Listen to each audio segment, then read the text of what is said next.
I got a big question for you guys today.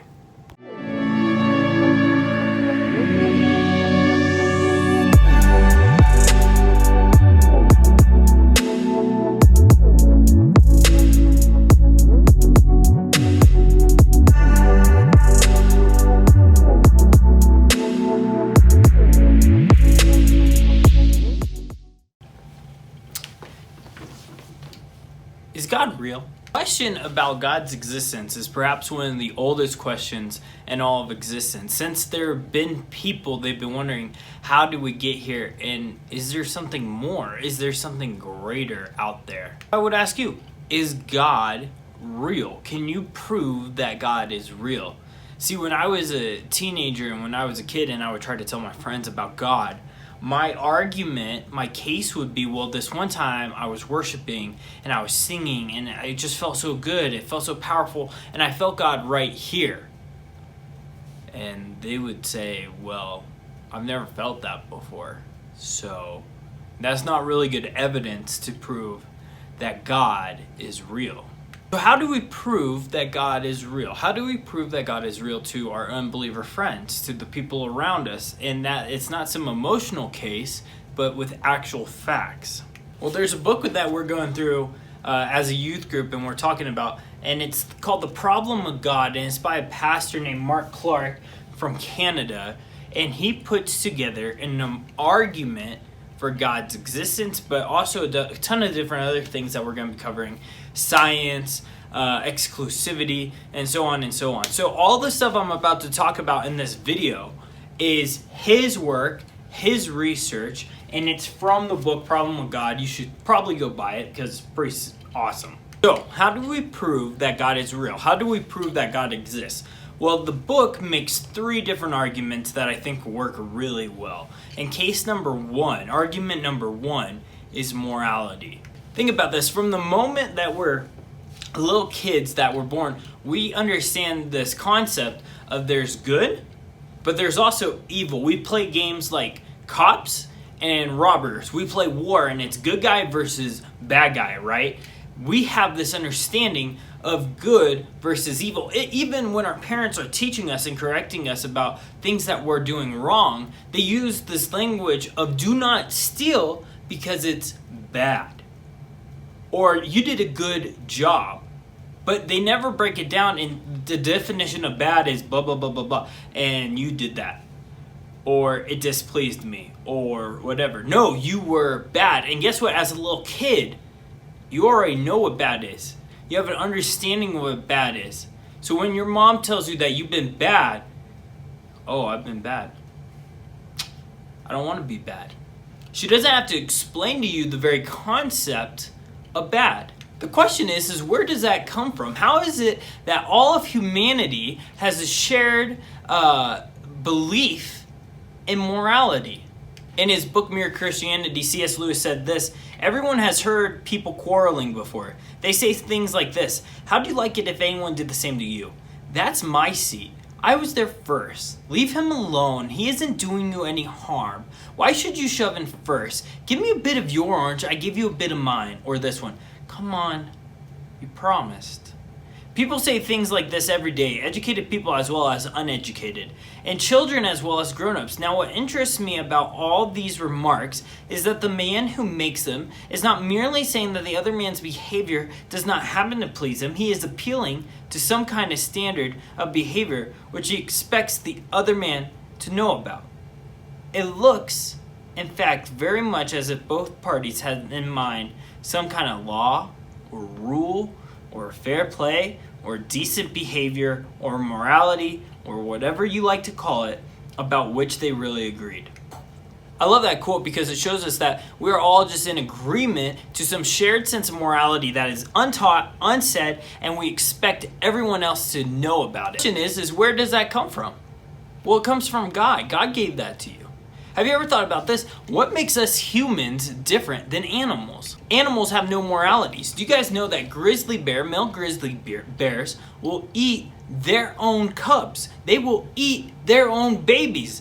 We wouldn't ever do that. What kind of parent would eat a baby? Animals don't have morality. We do. And there's this idea in evolution called survival of the fittest, right? That says the strongest survives and that they need to be focused on survival, and ultimately the alpha, the biggest, the strongest will survive. But there's also this idea within that idea of survival of the fittest that plays into social Darwinism, which would let us be able to lie, cheat, and steal. If I'm the fittest, if I'm the best, if I'm focused on my survival, then I should lie, steal, and cheat to get ever that puts me ahead of everyone else so my survival is better. But we don't act like that, do we? No, we team up, we help each other, we come alongside each other. We don't act out of survival of the fittest, instead we act out of morality. Proof of this is, at one point in time in the 1940s in Germany, there was a group of people who teamed up together and said, you know what, we've been thinking about it, and we are the superior race. All other races are less superior, and you know what, they should probably die. They believed in survival of the fittest and that they were the fittest. And it was so evil that the rest of the world teamed up to fight Nazi Germany because it was evil. It was literally evil versus good. Even Canada joined the fight. Even Canada got involved in the war. In Romans, Paul says this: even Gentiles, who was everybody else, it was everybody who wasn't a Jew, right? So it was the rest of the world, who do not have God's written law, and God's written law we know is the Bible. So it's basically saying even all the people who don't have the Bible show that they know his law when they instinctively obey it, even without having heard it. They demonstrate that God's law is written on their hearts, for their own conscience and thoughts either accuse them or tell them that they're doing right. Paul says that we all know it, that we all have a morality because it's been written on our hearts. Well, think about this. For something to be written, what does it require? It requires a writer. Well, who wrote it? God wrote it. And so we know that God is real because of whatever reason, we do not act like animals. Instead, we have a shared sense of morality. Case number 2, the universe. Well, what do we know about the universe? Well, we know that the universe hasn't always existed. It came into existence. It isn't everlasting, but at one point in time, it began to exist. And there was this guy named Hubble who was super smart and had this awesome telescope. And he would look up into the sky and discover that things were moving apart and further and further and further. But it was all like there was a moment, an explosion or something that flung the galaxies into place, and that they were still moving. They were still going further and further and further. And Hubble discovered that space is growing. And most people know, like space is growing. Hubble also discovered not only is space, like the galaxies, planets, stars growing, but the darkness, the blackness, the emptiness, the void is growing, is getting bigger. And what do we call this theory that he developed? We call it the Big Bang Theory. That in one moment, boom, the universe and everything we know began to exist. Whatever begins to exist has a cause. And the universe began to exist, therefore we know the universe had a cause. Well, what was the cause? God.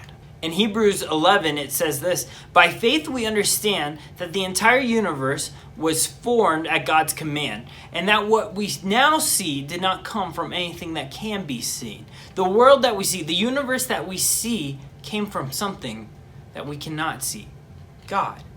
And in Genesis, it obviously says this, how God created it. In the beginning, God created the heavens and the earth. See, way before the 1930s when Hubble discovered this, we had it in a book that, the universe had a beginning. And God created it.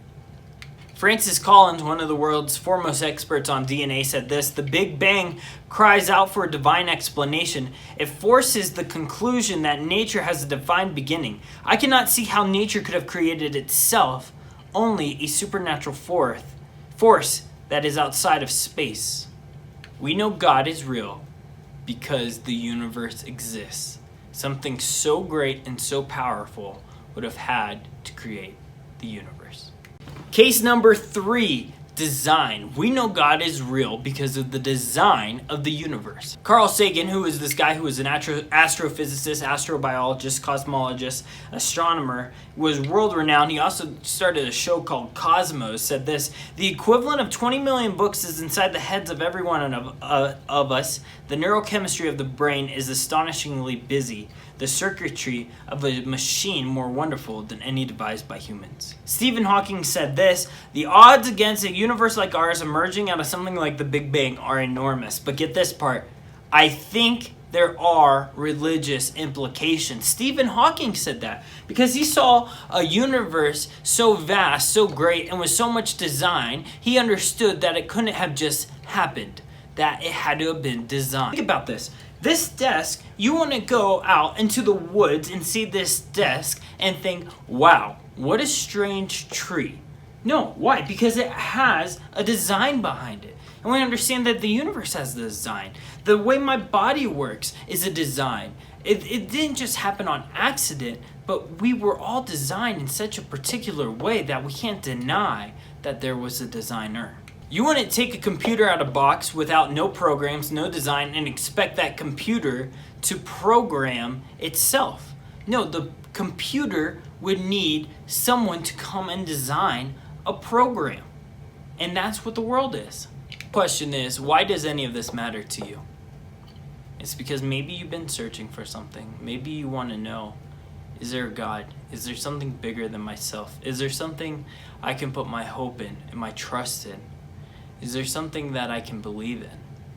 I truly believe that most of us rationalize when we think about it. We can rationalize that there's a God. We think about how the universe was created, or the fact that we have a morality, a shared sense of right and wrong, and we understand that we didn't come up with it ourselves. Or that we look at the design of the universe, and all these things add up that I think most people can rationalize, yeah, that there's a God. But the real question is why would you say yes to God with your head, but then not change your life, not do anything about it? I think you can't say yes that you believe that there's a God with your mind, but not change your life. If you're ready to say that God is real, well, you have to also say that you're ready to change your life. Romans 3:22 says this: we are made right with God by placing our faith in Jesus Christ. And this is true for everyone who believes, no matter who we are. For everyone has sinned. We have all fallen short of God's glorious standard. Yet God, with undeserved kindness, declares that we are righteous. He did this through Christ Jesus when he freed us from the penalty of sin. God saved us through Jesus Christ, who died for your sins, for all the mistakes you've ever made. He died. Why? Why is there a God? And why did he die for you? So he could have a relationship with you. God who created the universe and all the design, and who created us with morality, also is so desperate for a relationship with you that he was willing to pay the ultimate price to get it. So, will you take it seriously? Will you accept that sacrifice? Hey guys, thanks for watching that video. I hope you guys liked it. Make sure you subscribe, make sure you like the video, and thanks so much for watching.